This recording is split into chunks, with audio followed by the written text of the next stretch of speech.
Welcome back to another episode of Siriusly Caffeinated. Wah, wah, wah. I am John Rogers. I'm your host, and I am drinking my delicious black tea. I have started a resolution in 2026 of no more coffee. It's been I drink a lot of caffeine, so I'm trying to cut back and trying to go to a more healthy option. And today we have a really special treat. We have guest Kevin Foxe, who is not only well known for his film work, but is also the person who really made the Blair Witch Project and the whole found footage genre of the early 2000s really like kick off. So we have joining us Kevin Foxe. Kevin, welcome to the podcast. Thanks for having me. I'm a little nervous to hear about you not drinking coffee, but hey, and how is it more healthy through tea? Sure. You can tell me later. Sure, yeah. Well, coffee has just exorbitantly a larger amount of caffeine in it. And, tea has a lot of healthy antioxidants, and there's just a lot more health benefits. So just trying to cut back on my dependency. I hear you, but I'm not going to quit my coffee. Sorry. Hey, and that's totally fine. That is totally fine. I would not. I kind of feel like a faker, doing a podcast that is literally caffeinated in the title. That's why I brought it up. It's yeah. called Siriusly Caffeinated, and I mean it's caffeinated, so you're getting it from your tea. So okay. Oh yeah. And black tea has more than green tea, so at least there's yes, that. Yes, it does. But Kevin, are you drinking any caffeinated goodness today? You got your coffee? I already took a sip when you introduced the show, so you will always see a cup of coffee in my hand, always. Perfect. Well, ladies and gentlemen, so we have a really fun conversation planned today.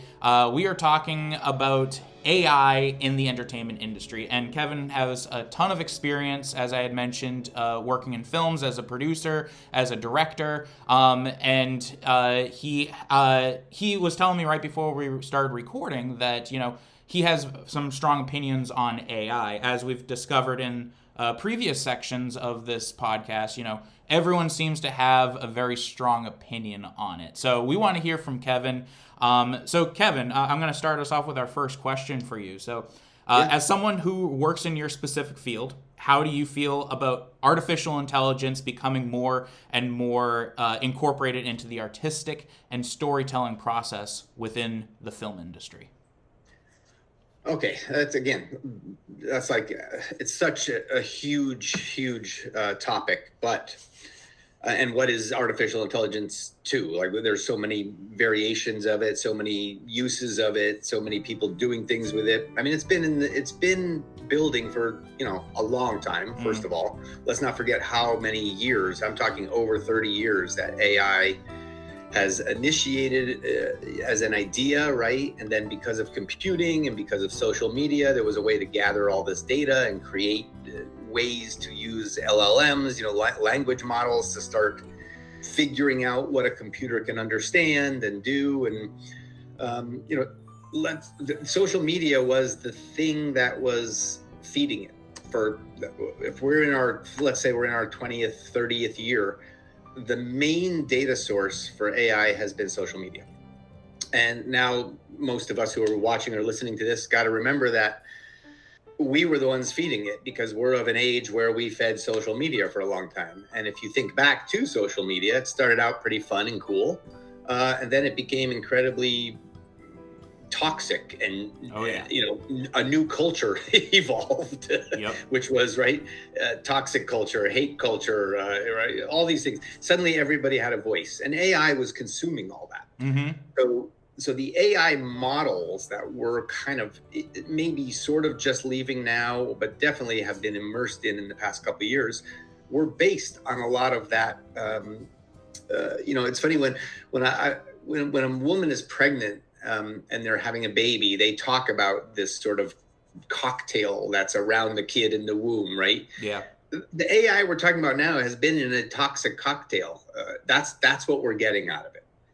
So I look at AI, and I know everybody says it's a tool, but it is a tool. But there's AI in different things. There's AI in DeFi. There's AI in creating art. There's AI, and it worries me that AI went after art first. That's like the one thing humans do really well. And I'll get into a lot of stuff about that. And if I talk too much, please just go, hey, shut up. Let me ask another question. I'm good.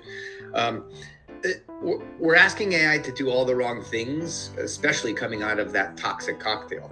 So we really need to be thinking about what AI should be doing and what are the sort of lower, jobs it can do right now well. What it's not going to do well is create art. That's for sure. And I don't know if it ever will, to be truthfully honest, because art comes from a thing we have, and it's a magic humans have, and that is that we emote, we feel. There are consequences to our actions. There are, right?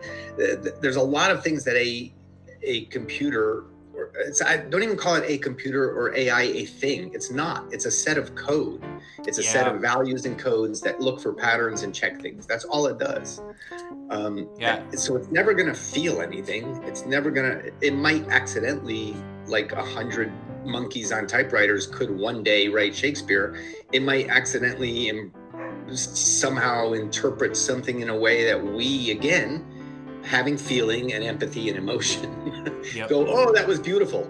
It didn't know it was beautiful. AI had no clue what beauty is. It doesn't know what sadness is. So, let's really be careful about what we're talking about here. Now, if it's a tool, if it's a way to do something better, faster, cheaper, in some other, if it benefits a way to construct something, I'm all for it. I really am.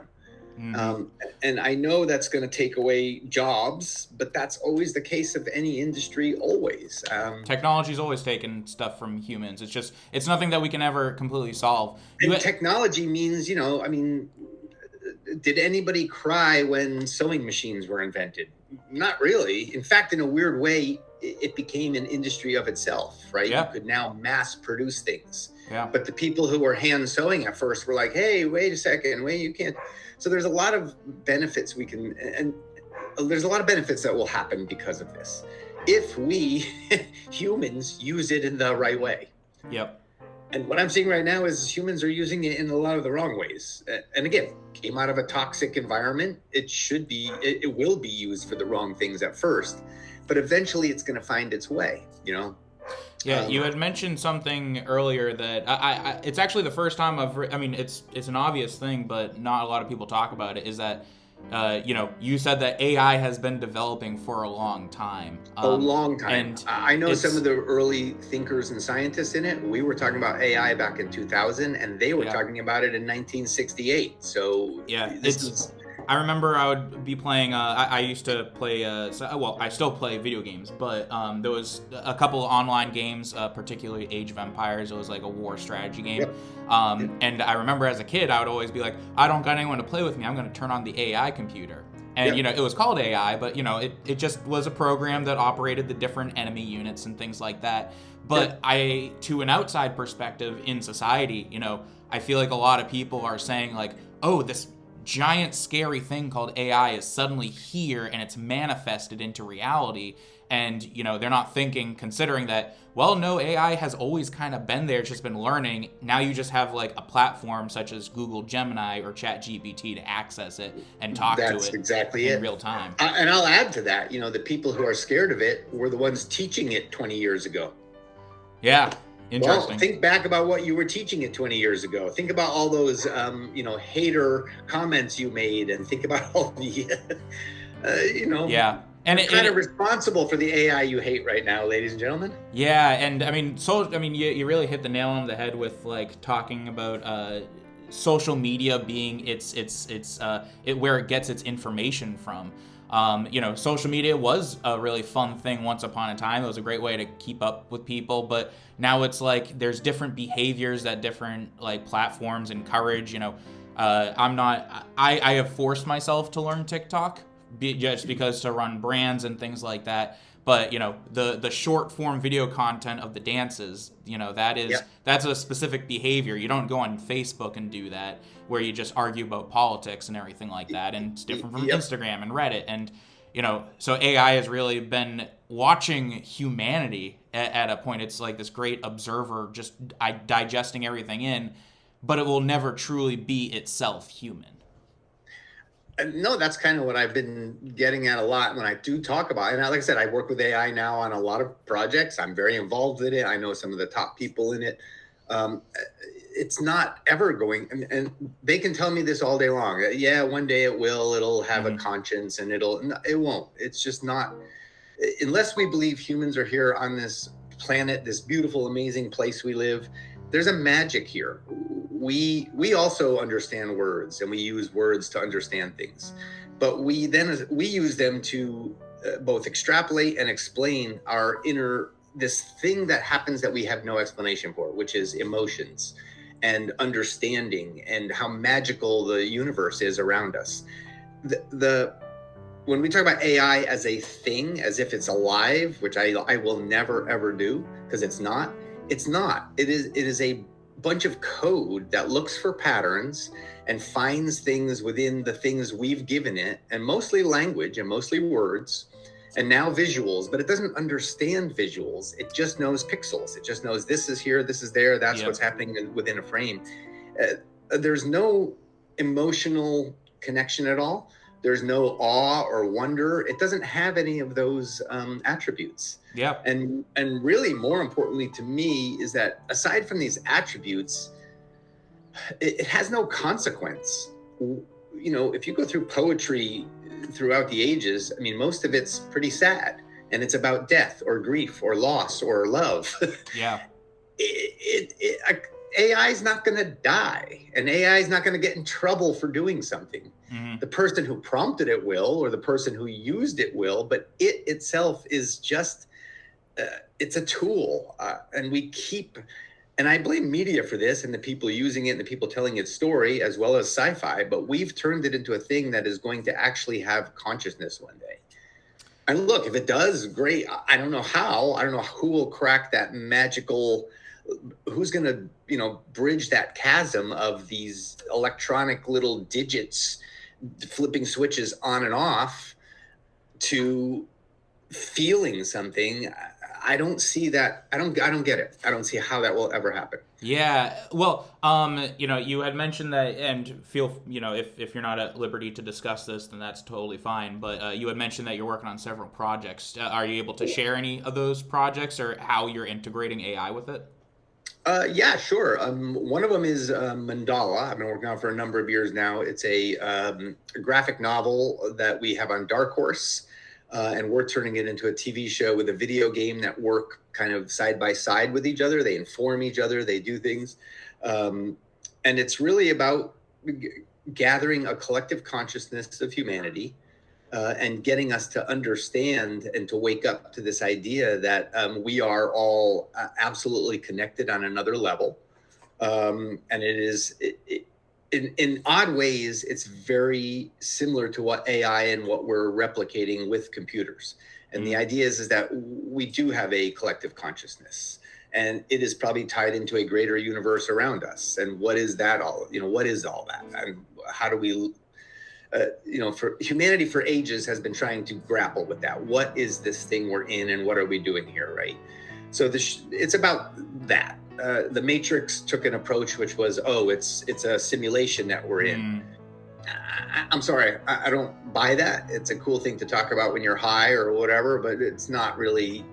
Are we really in a simulation? And I can argue for an hour about why we're not and why you may think we are, but. So let's assume that we can create a simulator. In other words, I can collect data points from people both watching the show, playing the game, and living their lives and contributing to this grander project. And the simulator is different than a simulation. A simulator is, when I'm flying a flight simulator, it's the sort of the idea that I could be flying a plane, even though I'm not in a plane and I'm not in the sky. But it still feels it, looks it, and gives me all the sort of, visual and sensual effects that I am flying a plane. So what if we built a simulator that is trying to find enlightenment? The answers to enlightenment, the answers to what this cosmic reality is that we're living in. And if it's done through data points that are input through our audience who have tried different ways to approach and find enlightenment, we might end up with some kind of an interesting idea there. So that's one project called Mandala. It's the one I focus on the most. And I think I don't even have to say, you can see where AI could come into this, right? Yeah. Do you, there is a way to use all that data, feed it into a system that can understand. I hate that word too. It's not really understand, but find patterns within that data, and then give us back a result going, this seems to be a very effective way to get that goal, and things like that. So AI is very valuable to us, and we work with a number of different AI companies. So you said Dark Horse Comics. It's a comic book. It was a graphic novel on Dark Horse. Dark Horse has now been through different iterations. They sold to Embracer Group, and there's Tencent has been. So it was an independent comic publisher, and now it is sort of a corporate behemoth in many ways. Yeah. But so we're still on Dark Horse. We were trying to. So the graphic novel on Dark Horse, and then we did some development with it at Warner Brothers a number of years ago. I mean, I'm talking before AT&T bought them, which they're now on the auction block again for Paramount and Netflix. Anyway, so yes, it was a graphic novel that we are now turning into, like I said, this sort of very interdisciplinary and multi-platform entertainment experience. Do you use AI to generate the comic images, or to we write did the not. script? No, this was all hand-drawn and done then, but now we are considering, AI plays a role in the story itself. We do a very meta-narrative about AI, because our story is about a near future of what's coming. And like I said, it's not the Matrix. It's more that there's an enlightenment simulator being created. Yep. And there's a huge grid built by those power. I mean, we're living under the grid right now. It's a techno-psychic cage that we're all being trapped in through everything we're talking about. I mean, I'm talking to you on Google Meets right now, part of the grid, right? Yeah, yeah. So the story is, how do humans battle against this? And so it goes into a lot of that.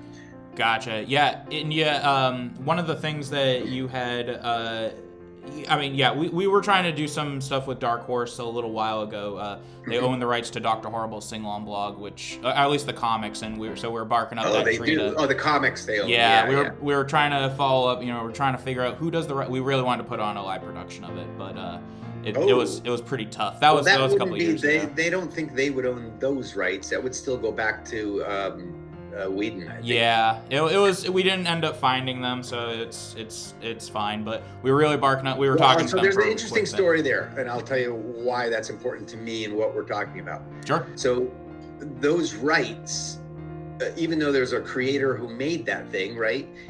He probably doesn't even own those rights, because he probably did it through a studio. So the studio probably owns those rights. Mm-hmm. And that's another thing we're getting into in the near future, which is people and creators start to need to own their intellectual property rights and not studios. Yep.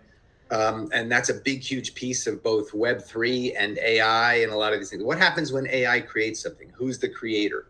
Well, if it was created by an AI owned by Warner Brothers is the owner. Well, really? So we've got to start figuring out ownership of creativity within the context of this new battle of AI creating things as well. There's a lot going on in the world. I've been hit with a bunch of ads, do you think that your book was pirated by an AI program? Now's your time to sue. Get in on the lawsuit, right? Yeah. Well, it's super cool to hear all these developments and how you're utilizing AI. I kind of want to shift the focus just a bit, and I want to talk about the flip side, which is humanity. Now, I'm going to say something very controversial, and you might say that, John, you're full of it. You can't say anything too controversial for me. I could go so far. Go ahead. Perfect. So you said that, we maybe someday there will be some kind of flip where the AI will suddenly become able to feel these feelings and everything like that. I could make the argument that humanity is also a collection of algorithms. If you look back, if you believe in evolution, and you go back, we were just atoms multiplying, getting better at things. And then all of a sudden, we became, conscious, and we were part of this world. We were an animal in nature. Don't skip over the all of a sudden we became conscious. Sure. That's too easy. How? Why? What? That moment is the big question in the world. Yeah. Well, and it just, I guess, as it becomes more complex, we forget that, we were just at one point. I mean, not that I have living memory of being an amoeba or anything like that. Yes, you do. It's still in all of your DNA, all the way back. But go ahead. Oh, I'll need to meditate on that. Try to remember some of the cool things I did. Take some hallucinogenics and meditate, and you will understand that feeling of being a paramecium. Yeah. So, I guess my ultimate question is, do you think that, as humanity also rose in complexity and suddenly became a human with complexity and feelings, do you feel different about AI being able to accomplish that same thing? Like I said, I mean, for me, it becomes a point of semantics more than reality. Sure. And the word reality is already, it's a word. What is reality? A consensual agreement on certain things? Like, that's not reality. I mean, we may not even, humans have been here for a long time. And like you said, from cellular to now, like billions of years, maybe. I still don't know if any of us or anything has come up with what the reality of it is. So we can talk all day about will AI, I hate, again, we're calling it like it's a thing, like it's a new species, AI, will it have this moment of discovery of consciousness? Sure, if the definition of that is that a pattern is found within word, you also got to take into so here AI, I'm a human sitting here right now. I have eyes, I have smell, I have mouth, I have ears, I have hand, right? All these senses. First of all, AI doesn't have any of that. It has none of it. You can say it has eyes because we've given it a camera now, or we've given it images to analyze, but it doesn't have these senses. So there's already a huge problem there. Maybe it's not a problem, maybe it's a benefit, because with less senses, I can get to the idea of consciousness sooner. Maybe these things get in the way of consciousness. Actually, maybe these things that we have are the best we've got so far to get to this understanding of consciousness and reality. So there's so many variables to figure out here. Yeah. But let's say it gets to the idea that some scientist says, well, consciousness is defined as understanding this, and this, when this, and this happened. Okay, then you, that group over there who believes that definition of consciousness, will have achieved your goal. Great. I personally won't, because I'm still sitting here looking out my window right now up, in the Pacific Northwest, which is a beautiful place, going, I have yet to even begin to touch the magic that I'm surrounded by. Yeah. I think that's definitely... Like, why do I sit in awe at a sunset? Yeah, I think that's definitely probably one of the most human things, is that we have the ability to look around us and be filled with awe. And really, no joke. I mean, to me, that is it. Now, will an AI or some hard drive and computational chips also understand awe? I mean, it may not have to.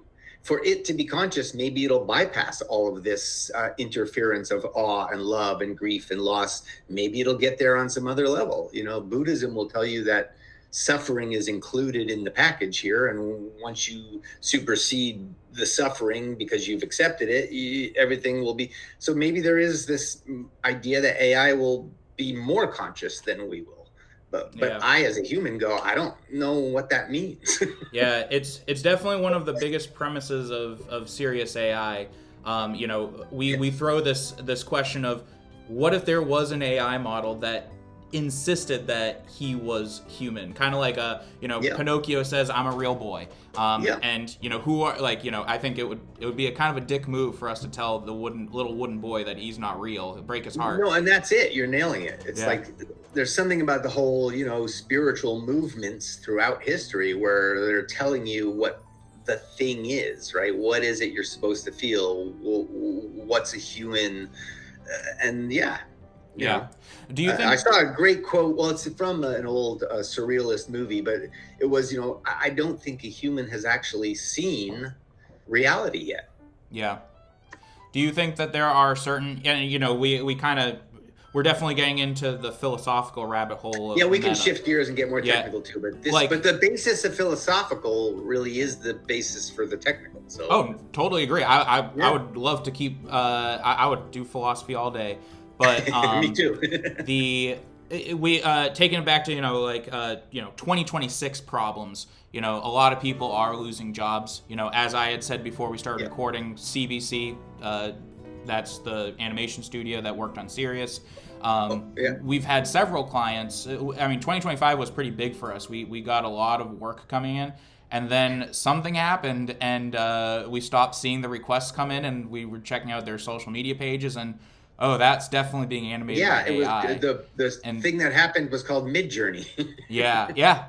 And do you think that there is like so with AI encroaching on more and more jobs, on more and more assignments, do you think that there are specific things that we should deliberately preserve and even celebrate about humanity, and say no to using that artificial intelligence?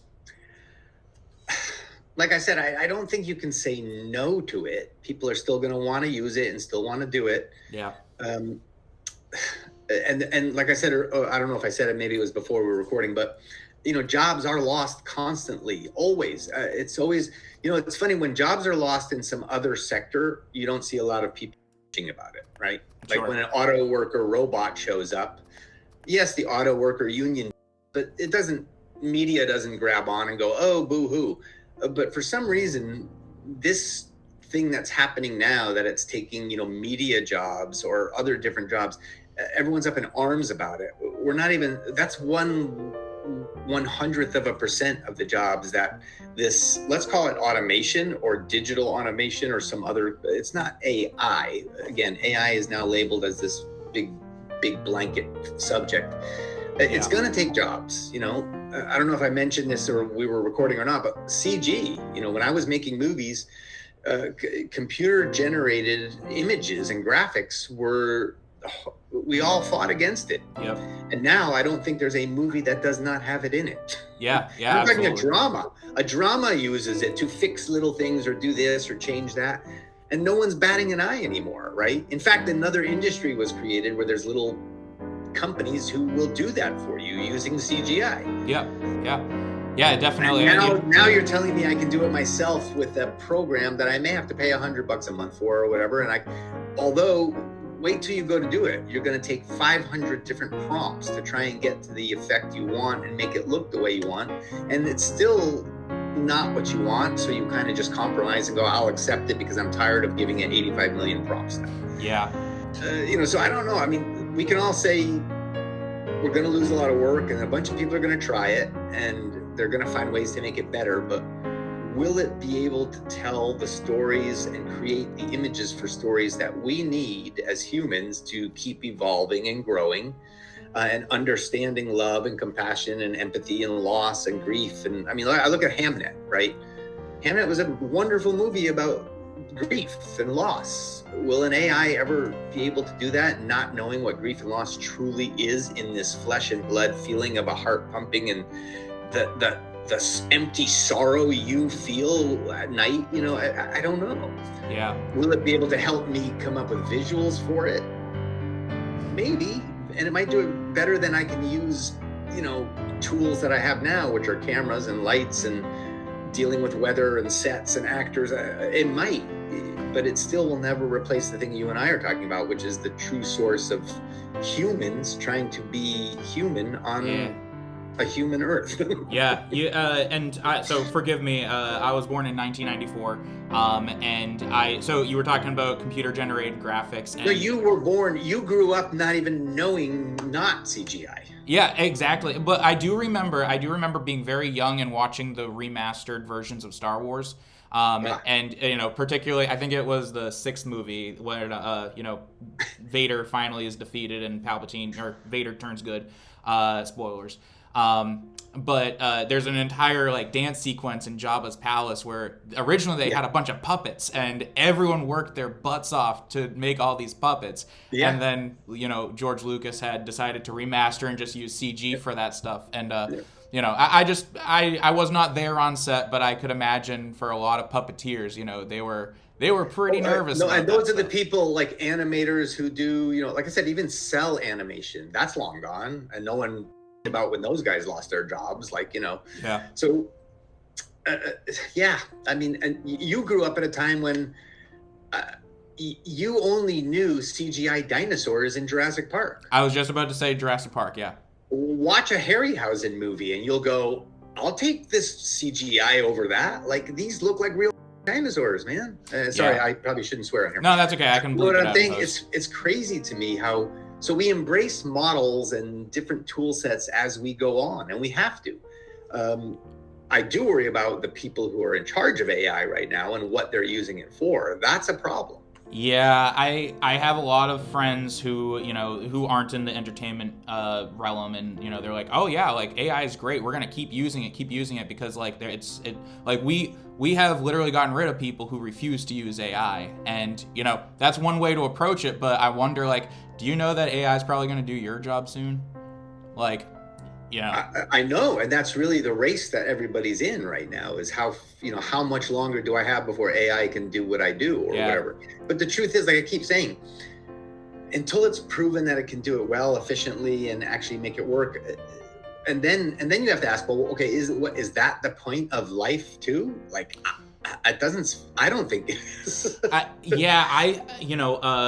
I'm not sure if this is like specifically a growing up into the 2000s thing, but everyone, like, going to college was like mandatory for most people, and most people now can't find jobs with a degree. No, exactly. The jobs are becoming less and less. There's becoming less and less jobs, and AI is being able to do more and more things that you needed a degree to do. Absolutely. But yeah, it's I can't help but feel that AI is very closely related to that kind of idea of, like, we were all moving towards something that told us this is what you need to do with life, but now something happened. And I can't say that that's just a us generational thing. That's, there was probably a time where people had to, you need to learn how to use a hoe on the field. And then all of a sudden the plow came along, and they're like, wait, did we just spend our entire youth learning how to use a hoe, and now there's a plow for it? Like, what was the point of it? Well, there were also 15 people hoeing a field, and now there's one machine that does it. So yeah, absolutely. And now there's a machine that does it with no one driving it, because AI. Because AI, yeah. Well, I guess, like, with all the things that we're talking about, and we kind of touched on, like, could there potentially be a world in which AI becomes more and more sentient? Maybe. But if that time did come along, and we as humans were now interacting with this self-proclaimed artificial intelligence that claimed to be on our level, do you think that it would deserve human treatment, or would you still, like, say, nah, you're just a collection of numbers and digits, and I don't want to get. Again, for me, it's really about well, you'd have to ask. Asimov already wrote the rules on that one, so. Mm-hmm. But those rules may not even apply right now, because it's more about, like I said, the people I know, and believe me, I know very high level people in the AI industry. Those people should not be in charge, and they have a lot of money, and they're using AI in many nefarious and bad ways. They are. Interesting. And the thing that really gets me is, like I said, they've used 30 years of our communal input with no reimbursement, no, like, nothing, and now they're turning it against us in weird ways. And it's not even jobs and things like that. It's what is it that think about what AI might be able to do in the next 20 years that will benefit mankind. I'm all for it. Yeah. I mean, but is that what they're creating with it right now? And is that what they're working towards? From what I know about the big names in the space, no, they're not. They're actually really not. Yeah. So people. And I'm trying to visualize what you're saying. So what you're saying is that the people who are currently developing these AI models are creating not something that looks like a human, but something that looks like a big monster. They're creating ways to enslave people even more, to be very honest with you. Yeah, and that is another way to look at it. I mean, like, I guess when I think of it, it's probably because of Sirius AI, I think of, like, a humanoid robot that has an artificial model in its head. But in reality, it's actually not even probably going to be a physical being. It's more of, think about what we're doing. It's very digital. It's incredibly insidious. It's about manipulating our mind and the consciousness of the planet. That's the thing. Yeah. It is absolutely shifting the consciousness of humanity right now. Yeah. And it's not even with a what's those stupid Uber Eats delivery robot. That's not the problem. The problem is what it's doing to us online. That way, I don't know what's real anymore. I see an image or I see a news story. I mean, I started watching a news story about something that's happening in Minneapolis, and I started thinking the other day, I went down my own little rabbit hole going, how do I even know what I saw was real? And then the interviews of the people who knew the person, how do I even know if those are real? How do I know that someone's not creating all of this? Like the best childhood friend of the guy who did, like, how do I know that's not fake? And those guys are creating this very crazy stuff. They're manipulating markets. They're using AI agents to purchase stocks and leverage and buy and go ahead and make more money. And it's doing things that are so behind the scenes. And we're not even questioning that. We're all talking about, oh, it's doing animation or it's going to make movies. Let's not worry about that right now, ladies and gentlemen. Let's worry about the big picture about what's going on here. It's AI has definitely become something. I mean, as you had said, it's not just a one solid thing. It is social media. It is like it is a more concise it is a more concise version of social media. We thought we controlled social media, but now social media, I mean, it's controlled us for a long time. It's not social anymore. Yeah. It's AI media now. Yeah. I mean, as I mentioned earlier, like I've had to kind of learn how to use TikTok and everything like that. I forced myself to get onto it, specifically for Sirius AI. But, dude, there's every other video is completely AI generated, and there's some funny ones too. Like Stephen Hawking. Like I said, I think it's useful. We can do funny things that we've never been able to do before with it. But again, we can, and we're doing it about things that humans have imagined or thought about, and that's interesting. Now, as a tool, I'm down with. Again, we're fighting the wrong AI. Yeah, we one of the big things that has really like motivated me with the Sirius AI Post-Apocalyptic Musical property recently, and especially seeing all this conversation becoming much more mainstream, has been kids growing up with this stuff. Like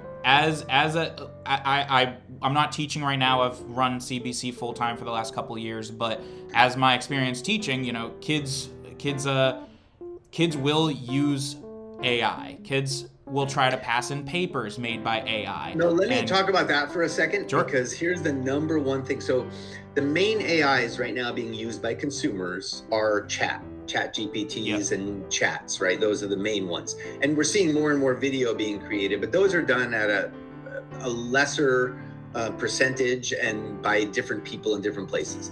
But the chat bots, so the number one use of AI right now, and this is a thing no one's even talking about, we're changing storytelling.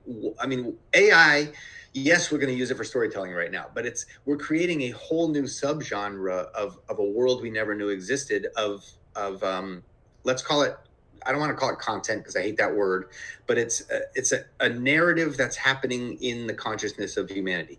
And that is loneliness and friendship. The number one use for Chat GPT and the sort of most consumer driven AI right now is talking to a friend that is a virtual friend. Yeah. That's the number one use of chat. I don't use it to cure my loneliness for sure, but there are times where I'll talk to my Chat GPT, questions about something, and my girlfriend hates it. Think about that for a second, and here you go. Oh, it's cool, it's fun, and it talks back. Oh my God, this is great, and I can talk about it's a friend. Yeah, and my girlfriend just hates it. She hates it when I turn it on. We don't need to get too much into her feelings on it, but it is definitely like it rubs other humans the wrong way. Like, there are so many times where someone says, I don't know the answer to this. Do you, John? And I say, no. Did you ask AI? And, that probably different. Pisses them off. Looking for information is different. Yeah. I'm talking about actually sitting lonely conversations with a Chat GPT. And it's rampant. More and more people are paying for that and using it for that. Yeah. And especially with teenagers, too. I mean, I feel like mental health was really talked about. Maybe it was talked about earlier than the 2010s, but I feel like it really started ramping up in the 2010s. And I feel like the conversation was never actually resolved. Like, we didn't finish the decade with now we're all better. Yeah. It's, in fact, it just got worse with COVID. And why was it lonely. rampant? And yeah, COVID made it worse. It's because we're getting more and more isolated. Yeah. As a species, we're not interacting with each other. We're interacting with again, to their benefit. They want us to. They want you to have a virtual friend because that helps them get their model smarter and smarter and smarter as a human. Yeah. Which is why are we recreating there's no need to create a digital human. We have lots of humans. There's 9 billion at the last count or somewhere around there. Yeah. We don't need more. We don't need virtual humans. What we need, and we don't need virtual humanity. We need it to serve us in ways that will help and lift up humanity. And what these AI companies and the people behind them are doing, first of all, they're a bunch of lonely billionaires who have no friends. This is their version of nirvana. They read sci-fi. They like sci-fi. They want to live in that world that was every one of those sci-fi movies that they're trying to build. The endings, watch the endings, boys. They all were horrible. Yeah. It's I find that it's nuts. It's nuts where we are. Not to go too far off topic with it, but it's out of everything. I think the last time when we really first started talking and we started asking you about advice in the entertainment universe and everything like that, I was just starting to go full time into CPC, and it's funny because the thing that has really grown the most has been our theater division, and it's because it's something that doesn't really have any AI in it. It's something that is probably one of the most human art forms, really cut out. I mean, we use technology to amplify voices. That's about, technology you can call set pieces technology, but that's the only electronic tech that we use. And so we've seen a huge growth in our theater stuff because I feel like that is one of the answers to this quandary of human loneliness, is get out and start. That's a big thing for me. Live theater has been a part of my life my whole life, and I love it, and I still think it's one of the greatest gifts humanity has created. I mean, again, Hamnet, So, but the thing did you ever see Station 11? It's worth watching if you haven't. I have not, but I'll put it on my list. Oh no, it's one of the most beautiful. And again, I think it's from a graphic novel book kind of a thing. It's a weird hybrid graphic novel. Watch it. It was brilliantly directed by very talented people. I mean, trying to remember some of the names, it doesn't matter. They're friends of mine, and I know people who were involved. It's a beautiful, beautiful show. But the one thing that comes out of it is there's this apocalyptic virus, and people die, and the whole world's in the show, and it's a mess. And then years into it, right, what happens is the one thing that seems to work and what people really want is this traveling theater troupe, just like in the old days, right? There was this theatrical troupe that goes around and does plays, and people show up because that's what we're missing. So it's that human. And I don't really want to bring religion into this, but I feel like that's also been a huge answer to that kind of craving. I've always kind of seen, I went to church as a kid, that was I got the same feelings of community and humanness. No, you were in a room full of humans, all vibrating because of religion, vibrating at a frequency that felt really good. Yeah, and especially with the world becoming more and more atheist. I taught in China for a year right before COVID happened, and their state religion is literally atheism. You're not allowed to practice anything. Yeah. And I can't speak for a lot of other countries, but especially here in the United States, it's becoming less and less. In fact, it's just becoming weaponized at this point. We don't need to get into contemporary political events. Yeah, I'd really rather not talk about religion and things because that is so subjective and personal, and it's absolutely. If anything, most of the battles and wars and negativity on this planet has been because of the dominant religion. Yeah, absolutely. Proposition. Yeah, and the big thing that I've always just appreciated about it was, it's like theater. It gives me that feeling of that community and that humanity that I crave. And there's just a lot of kids who, there's a lot of students that I have had that, have no concept of those kind of things. It's you go to school where you don't like anyone, you go home, you don't talk to your parents, and then you just talk to your AI. And switching it to Sirius, we have about 9 more minutes left, but switching it back to Sirius is that was probably one of the big things. When we first started on this project, it was a fun musical project about, hey, what if a robot could sing and dance? That's pretty cool. And then all of a sudden, let's call it Sirius AI, and then all of a sudden, 2-3 years ago, everyone started like raising their eyebrows at us and saying, "Are you using AI for this?" No, we're not. But it's about AI. And then we started delving into this. Could this possibly be the answer that we are looking for? Which is, this is a show for kids that talks about what is AI, what is humanity, and what can AI try to do that will never. Because our main character, Sirius, his whole thing is that he wants to learn how to be more human, and there are some things that he fails at. And then he also has a counterpart named Hope, who stands for Hostile Operative Protection Entity, and she is also an AI model, but she's also very realist. She's like, no, you are an AI model. You can't do these things, Sirius. Like, stop deluding yourself.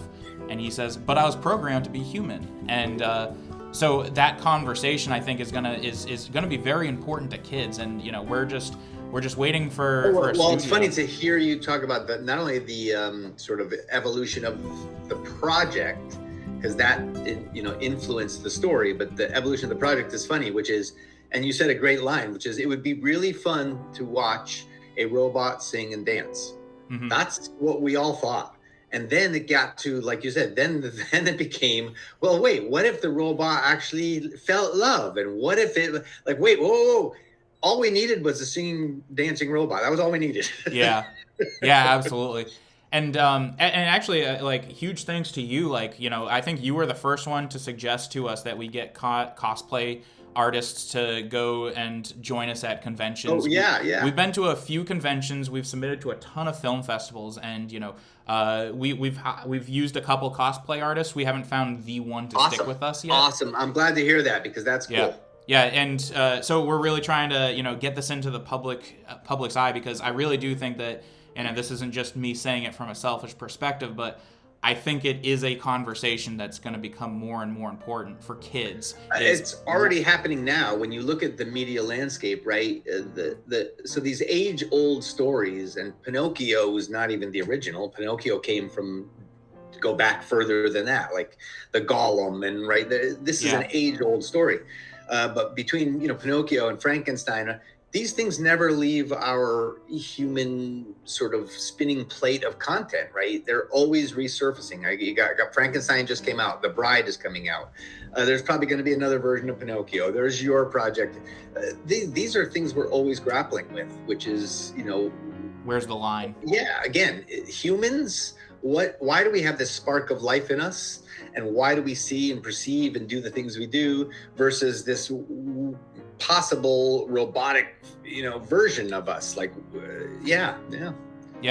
It's I struggle with the need for that robotic thing to be like me. Like, why? Yeah, exactly. And I think that I don't have I don't have the comic with me right now, but I shared a comic on my social medias. I set it up to be scheduled for this week, but it's like a 2-panel comic saying, like, I'm using AI to, like, make my one sentence become a long email to this person, and then the next one is, I'm using AI to turn this long email into one sentence for me to understand. And you nailed it. My big thing, I think this is really where, like, philosophically, like, this is where I stand, is I do not want to give up on humanity. Like, humanity is a very important thing to me, and I think it's capable of a lot, but it's up to us to not just give our job over to AI. And that's what I see happening, especially with teenagers. We were all teenagers. We all want to take the easy way out. We all want to use the calculator. We all want to use the AI bot to write our paper for us. But the moment we do that, we are giving up our ability to communicate better. And we are giving up our human... I agree. I mean, the thing is, there are tools that help us do things better. And like I said, it has to help move evolution forward. Okay, great. But if it's trying to sort of replace things, or that's not going to work ever. It really isn't. But there's always a curve that swings back, right? There's this weird graph where you see things go up and then it curves back around. So after a bunch of this technological advance, then there's a big swing of back to maker, right? Like DIY, maker, or craft. Mm-hmm. And then you'll see another big technological swing, and then there'll be another swing back to, well, let's do this by hand. Let's do live theater. So there's always humans always come back to being human. And it hurts for that rise of technology because it does replace things. It does screw things up. It does hurt. But like I said, humans always come back to, well, we need to be in groups again. We need to be collective. We need to, bang rocks together again. Yeah. It's, we've been barking up this tree. We've been seeking talent representation for this project for a long time. And, everyone's got their guard up. The good thing about the era that we're in is that it's so easy to make your creative projects come to life. Yeah. The bad side is that everyone's making their creative projects come to life. So it's very congested.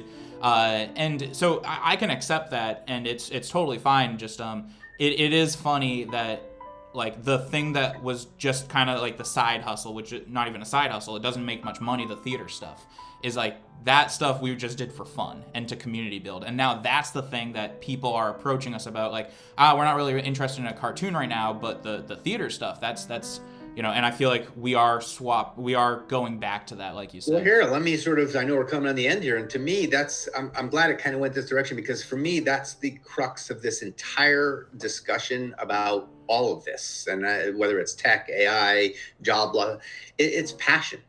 That is the one thing an AI or a box with a bunch of chips in it will never have. We have passion. And you said it beautifully. We did theater for fun. No, you did it out of the passion and love. And that's what humans respond to. And I don't believe an AI will ever be able to have passion. So. Yeah. Well, I think that's a solid beat for us to end on. So, Kevin Foxe, thank you so much for coming on. Thank you. And I appreciate you having this discussion. Another sip of coffee, and I'll say goodbye. Yes. Cheers. Well, thanks. This was fun. Yeah, of course, Kevin. All right. Well, thank you, everyone, for tuning in to Seriously Caffeinated. This is John Rogers signing off. And Kevin, thank you so much for coming on. I'm looking forward to Blair Witch number 3, if that ever comes to fruition. I would love to help work on it. Again, we didn't talk about it, but the ownership of that IP is no longer mine, and they can go have all the fun they want. I'm on to other things. Understood. All right. Well, thank you very much, Kevin.